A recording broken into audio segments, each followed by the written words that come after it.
अब हम जी बात करते हैं कुछ क्रिकेट पे।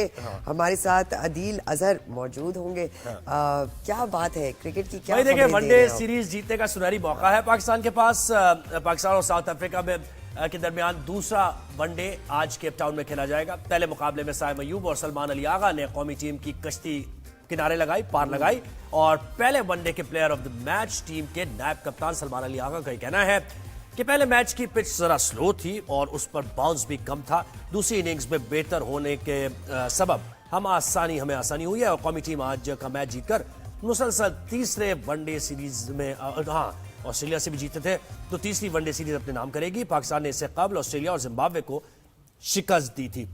तो बड़ा सुनहरी मौका है, बहुत अच्छा मौका है पाकिस्तान टीम के लिए। अच्छा जी, इस पे हम बात करेंगे। हमारे साथ स्पोर्ट्स तज्जियाकार अदील अजहर मौजूद है। अस्सलाम वालेकुम Adeel, thank you so much for joining us. भाई शाहीनों की तो क्या परफॉर्मेंस रही है पिछले मैच में, बट इज़ इट हमें बहुत ज़्यादा खुश होना चाहिए या नहीं होना चाहिए? मैच अगला भी है, तब्दीलियां आनी चाहिए टीम में। जो नई तब्दीलियां आई हैं क्या वही सस्टेन करनी चाहिए या और चेंजेस लाने चाहिए? क्या कहेंगे आप?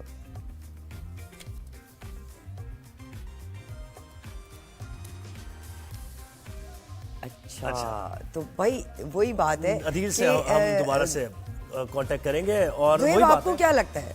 देखिए, मुझे ये लगता है कि पाकिस्तान टीम में हमारी बैटिंग हमेशा स्ट्रगल करती थी और अब हमारे पास कुछ ऐसे बैट्समैन आए, अच्छे मिडिल ऑर्डर बैट्समैन भी, ओपनर भी। साइम अयूब ओपन करते हैं, फिर सलमान अली आगा आपके मिडिल ऑर्डर बैट्समैन है, डाउन द ऑर्डर थोड़ा आते हैं और वो हार्ड हिट्स भी लगाना जानते हैं, लंबे छक्के मारना जानते हैं। तो वो जो एक बैटिंग में स्ट्रेंथ नहीं थी वो अब नजर आ रही है। और बीच में थे कि बाबर आजम तो है ही, रिजवान भी हैं जो कि एक एंकर का किरदार अदा करते हैं। तो हमारी टीम एक बेहतर टीम होती जा रही है और अच्छा है कि ऐसे मौके पर होती जा रही है जब आईसीसी का इवेंट आ रहा है, चैंपियंस ट्रॉफी आ रही है। बिल्कुल ऐसे ही है, बिल्कुल ऐसे ही है।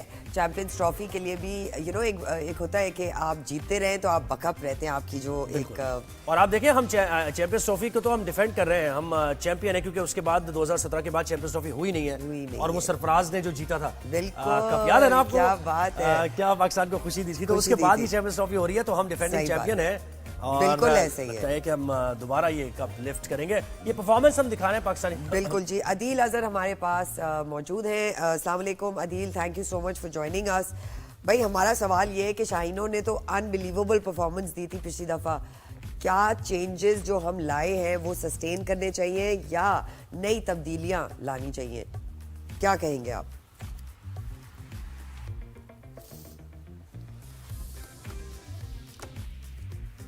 अदील से एक बार फिर राबता हमारा मुनक़ता हुआ है। राबते नहीं मुनक़ता होने चाहिए राबता हमेशा रहना चाहिए क्योंकि राबता रहेगा भाई वो तो आजकल सिग्नल्स जरा प्रॉब्लम है। अच्छा, वो इंटरनेट का टीम जो है ना वो बड़ी मुश्किल से लोगों को इकट्ठा। आपको पता है कि ये इंटरनेट का जो प्रॉब्लम है, अब इस पर पाकिस्तान पीपल्स पार्टी की तरफ से भी बहुत आवाजें बुलंद हो रही हैं। अच्छा। पार्लियामेंट के अंदर भी पीपल्स पार्टी, वो याद है आपको, चेयरमैन पीपल्स पार्टी ने कहा था कि वीपीएन के मामले पर हमें ऑन बोर्ड नहीं लिया गया और हमसे कोई मुशावरत नहीं की गई। तो ये इंटरनेट का मसला आप देखिए, एक बार फिर ज्वाइन किया अदील अजहर ने। कोशिश करते हैं अदील से दोबारा सवाल करने की। अदील अस्सलाम वालेकुम, thank you so much for joining us. भाई शाहीनों की क्या ही परफॉर्मेंस रही। अब जो आने वाला मैच है उसमें क्या तब्दीली आनी चाहिए टीम की फॉर्मेशन में, बॉलिंग ऑर्डर में, बैटिंग में? क्या कहेंगे आप? जी अस्सलाम वालेकुम, thank you so much for having me back.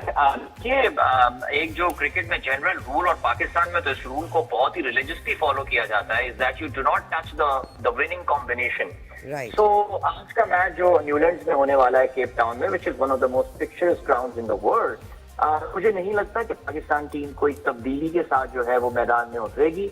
पिछले मैच में कुछ खामियां जरूर रही। ज़ाहिर अब्दुल्ला की परफॉर्मेंस जो है वो इस वक्त एक क्वेश्चन मार्क है।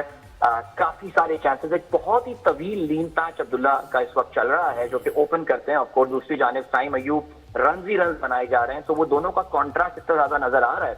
लेकिन ऑनेस्टली स्पीकिंग मुझे आज भी लग रहा है कि अब्दुल्ला को चांस मिलेगा। We know he is a capable player, उसका अच्छा कैलिबर है, एक बैट है जो इंशाल्लाह खत्म होगा। सो अगर मुझसे पूछा जाए, I don't see any changes और उनको करना भी नहीं चाहिए। Don't touch this combination and I am common sense will prevail. और अदील ये बताया कि पाकिस्तान के लिए काफी अरसे बाद ये एक अच्छा साइन है कि देखें साइम अयूब टेक्निकली साउंड हम कह सकते हैं उनको, फिर अब्दुल्ला तो है ही, थोड़ा बैट पैच चल रहा है उनका, बाबर आजम उनके बारे में तो कोई दो राय हो नहीं सकती, रिजवान भी है, फिर सलमान डाउन दी ऑर्डर आकर हार्ड हिट भी लगा रहे हैं, रिस्क से खेल रहे हैं, तो एक अच्छा बैटिंग परफॉर्मेंस पाकिस्तान की तरफ से स्ट्रेंथ नजर आ रही है बैटिंग में अब। जी देखिए, जो कामयाबी की जहां पे एक दसियों पॉजिटिव बात होती है, वहां पे इसकी जो एक नेगेटिव चीज होती है वो ये कि वो आपकी बहुत सारी खामियों पे जो है ना वो पर्दा डाल देती है। अब आपने जाहिर है बाबर की बात की, मैं कल एक हमारे क्रिकेट के तजियाकार हैं जिनके साथ मैं कल रात में हुए थे और मैं उनको ये बोल रहा था कि सलमान अली आगा ने जो पिछले मैच में, जो कि पार्ल में मैच हुआ है, उसमें जो रोल प्ले किया है, ये वो काम था जो कि बाबर को करना चाहिए था। Babar should have finished that game for Pakistan considering the career. अब तो एक लॉन्जेविटी वाला एलिमेंट भी आ गया है और जो कैलिबर है बाबर का, देखिए एक बात आपको समझनी पड़ेगी और वो ये कि ओडीआई पाकिस्तान का स्ट्रॉन्गेस्ट फॉर्मेट है। एक चीज जो हम यहाँ पे मिस आउट कर रहे हैं और अगर आज इंशाल्लाह पाकिस्तान मैच जीत जाता है तो इसको आप काफी वाशगाफ अल्फाज में भी सुनेंगे कि हमने अभी ऑस्ट्रेलिया को उनके होम ग्राउंड पे एक ओडीआई सीरीज में शिकस्त दी और फिर हम साउथ अफ्रीका को उनके होम ग्राउंड पे जो है वो हम शिकस्त दे रहे हैं। पाकिस्तान क्रिकेट के पीक के दौर में भी ये हमारे लिए एक बड़ी अनप्रेसिडेंटेड या एक कहना चाहिए अनइमेजिनेबल किस्म की चीज होती जो we are on the verge of doing that. So देखिए, yes you have got some big positive. Saim Ayub is a perfect player for circumstances. Salman Ali Agha is a player fit for ODI. जो उसका मिजाज है वो ओडीआई के साथ मैच करता है। हमारी प्रॉब्लम ये होती है कि खिलाड़ियों को हम गलत फॉर्मेट में खिला देते हैं। सलमान अली आगा को हम जो है वो T20 में खिला देते हैं, वहां पे बेचारा वो फ्लॉप हो रहा था। अगर आपको याद हो ऑस्ट्रेलिया के खिलाफ हमारी T20 सीरीज में हमने जो है वो साइम को खिलाया भी नहीं था, उसको जिम्बाब्वे में भी टीम में अनाउंस नहीं किया। सो ये जो गलत फॉर्मेट, जो मिसमैच हम कराते हैं, अच्छा खासा कॉम्बिनेशन अपना खराब कर देंगे। द टीम इज फाइन, इंशाल्लाह बाबर से हम सब उम्मीद कर रहे हैं he will deliver pretty soon and the moment Babar starts scoring runs, this is the world beating fact। अच्छा अदील, रिजवान की परफॉर्मेंस पे थोड़ी सी बात कर लेते हैं। डू यू सी कि उनकी परफॉर्मेंस, आई मीन बड़ा नाम है रिजवान, काफी एक्सपोज हो रहे हैं वो नहीं नजर आ रही जो एक्सपेक्टेड थी। उनकी टेक्निक एक्सपोज हो रही है। अदील आपने देखा इसको, मिड विकेट जो वो खेलते थे एक अरसे तक तो खेलते रहे, वो रन्स भी बनाते रहे, लेकिन अब उनको कुछ मिल नहीं रहा है उसमें। जी बिल्कुल, आई थिंक मेरा ये ख्याल है that everyone now understands this thing कि रिजवान की टेक्निक जो है बुरी तरह एक्सपोज हो गई है। अगर आपको याद हो जोएब, जी आपको याद होगा श्रीलंका के बॉलर एक जमाने में जी शुरू की तो किसी के समझ में ही नहीं आता था कि वो क्या कर रहे हैं और यहाँ पे वो एशिया कप में मुझे याद है 6 मैच में निकाले। Moment people started reading his fingers, उन्होंने जो है ना वो करियर वहां से खत्म हो गया था। रिजवान के साथ भी यही हुआ। सबने ये देख लिया कि मैं अगर चौथी स्टंप 5वीं स्टंप पे भी ऑफ साइड पे गेम करूंगा, ये बंदा तो लेग साइड पे खेलता है। तो Rizwan needs to work on his technique. और जाहिर करियर की स्टेज पे आके हम जैसे लोग रिजवान को बताते तो फिर रिजवान को खुद ये बात समझनी चाहिए where does he want career to be taken to. आप ये देखिए कि बहुत सारी जगह जाके रिजवान टीम का मोमेंटम भी खराब कर रहा है। उसकी अगर ऑफ साइड पे शॉट्स भी होते हैं तो वो फील्डर के हाथों में जा रहे हैं। There is a serious technique और रिजवान अभी तो अपने आप को शायद टीम की परफॉर्मेंस की वजह से बचाने में कामयाब हो जाएंगे, लेकिन 5 या 6 महीने के बाद अगर खुदा ना चैंपियंस ट्रॉफी अपने होम ग्राउंड में फेल हो गए, ये सवाल बहुत ज्यादा लाउड हो जाएंगे और उसका फिर फॉर्म को जवाब चाहिए होगा। अच्छा जी हाँ। बताइए। अच्छा मैं बॉलिंग में पे यानी उसकी परफॉर्मेंस पे जाने से पहले अदील, एक बैटिंग की थोड़ी सी टेक्निक की हम बात कर ही रहे हैं, तो सलमान ने बड़ा अच्छा परफॉर्म किया। कल आया भी हमारे साथ है, उनसे भी मैंने बात की। सलमान की आप टेक्निक कैसी देखें? मैंने ये देखा कि एक तो बैकलिफ्ट ज्यादा है, क्रॉस लेके जा रहे हैं बैकलिफ्ट वो, और कमिट ज्यादा कर रहे हैं, शफल करके आ जाते हैं आगे और फिर उसके बाद एलबीडब्ल्यू का चांस होता है, बहुत दफा बचे भी हैं वो। इसको देखना पड़ेगा उन्हें आने वाले वक्त में। जी absolutely, I think specially on the wickets जहां देखिए ये जो पार्ट की विकेट थी, जो पहला ओडीआई था, ये आसान विकेट नहीं थी। आप देखिए कि अगर साउथ अफ्रीका के पहले मैच के अलावा जो पहले उन्होंने 10 या 8 ओवर्स खेले, उसके बाद से वो भी स्ट्रगल किए हैं इस विकेट पे। This was not an easy wicket to bat on, no doubt.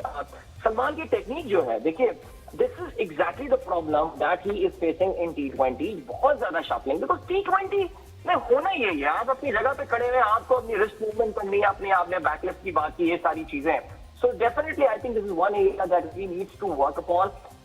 जो एक बड़ा इशू इस वक्त है वो पाकिस्तान टीम के साथ यही है कि हमें हमें कोई बहुत ज्यादा वर्ल्ड क्लास खदमात जो है ना वो हासिल नहीं है। Yes, Aqib is a good guy, no doubt. उनको अपनी क्रेडेंशियल इंटरनेशनल क्रिकेट में बिल्ड करने हैं। अच्छे कोचेज आए थे। I was very excited about Gary Kirsten. I will be very frank about it because Kirsten ने काफी सारे मौजूदा खिलाड़ियों की टेक्निक जो है वो दुरुस्त की है।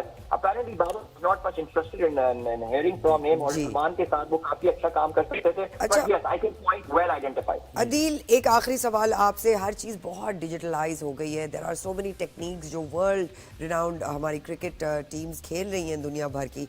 क्या हम उधर हैं, हम वो होमवर्क करके जाते हैं, क्या वो नजर आता है होमवर्क आपको? देखिए, मेरे ख्याल से आई थिंक हमने अभी रिजवान के हवाले से बात की। अब सारा का सारा, अच्छा मैं बल्कि एक और बात बताता हूँ, बिकॉज जाहिर है मेरा भी जब स्पोर्ट्स जर्नलिज्म में मैं फुल टाइम इन्वॉल्व था और पीसीबी के साथ भी मेरा रास्ता होता था, मुझे ऐसा लगता था कि हमारे यहाँ ना एक ऑल्टरनेटिव स्कूल ऑफ थॉट है जो ये कहता है कि यार ये टेक्नोलॉजी वगैरह, ये डिजिटाइजेशन, ये सब फुजूल है। अब जैसे कि रोहित शर्मा भी तो मोटा है, वो भी तो रन कर रहा है, हमारे इतने फिटनेस पे क्यों? भाई तुम ये देखो कि फिर दूसरी जाने विराट कोहली भी तो इतना फिट चल रहा है, रोहित शर्मा क्या तीर मार रहा है इस वक्त, आप देख लीजिए। हमारे यहाँ जब भी हम साइंटिफिक बातें करते हैं ना, बिकॉज देखिए सर्वत समझने वाली बात है वो ये है, most of our players they come from very like, कोई बहुत ज्यादा एजुकेटेड बैकग्राउंड से नहीं आते हैं, बड़े हम्बल बैकग्राउंड से आते हैं। ये टेक्नोलॉजी, ये एनालिटिक्स और ये उनके लिए एलियन चीजें होती हैं when they reach the international level. So ये एक फैक्ट है। Pakistan has a long way to go. I mean हमारे पास Umar Cheema of course system में मौजूद है, जो कि नंबर्स वगैरह पे नजर रखते हैं and all, but I think मुझे ऐसा लगता है कि पाकिस्तान में एक ना एक पुश बैक होता है whenever you talk about analytics, whenever you talk about technology. और यही तो रिजवान के साथ हुआ है। They have studied him so well, उनको एग्जैक्टली पता होता है कि कहां शॉट खेलता है और क्या करता है। बिल्कुल। Adeel Azhar, thank you so much, आपने हमें वक्त दिया और बेहतरीन तज्जिए से हमेशा। Adeel and even Yahya, you know, they both are amazing.